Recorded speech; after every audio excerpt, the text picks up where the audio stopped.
Kepolisian RI akan mengawal pemulangan jenazah putra sulung Gubernur Jawa Barat Ridwan Kamil, Emeril Han Mumtaz atau Eril. Jenazah Eril ditemukan dan akan dipulangkan ke Indonesia setelah hanyut di Sungai Are, Swiss.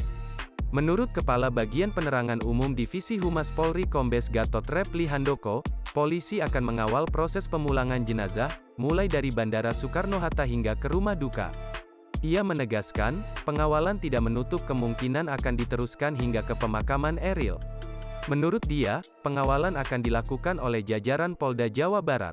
Hal ini juga telah dikoordinasikan oleh pihak keluarga serta ajudan Ridwan Kamil. Eril akhirnya ditemukan oleh pihak kepolisian Swiss pada hari ke-14 pencarian setelah ia dinyatakan hilang pada Kamis, tanggal 26 Mei tahun 2022, yang lalu. Duta Besar RI untuk Swiss, Mulyaman Haddad mengatakan, Eril ditemukan pada Rabu, tanggal 8 Juni tahun 2022 pagi.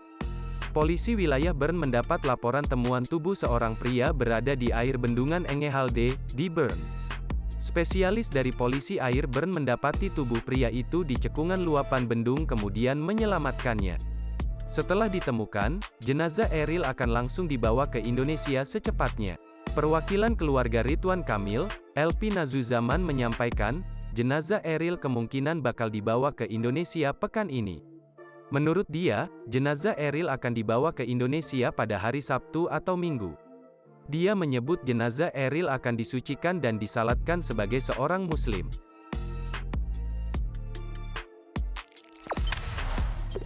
Jangan lupa subscribe, share, komen, dan like ya!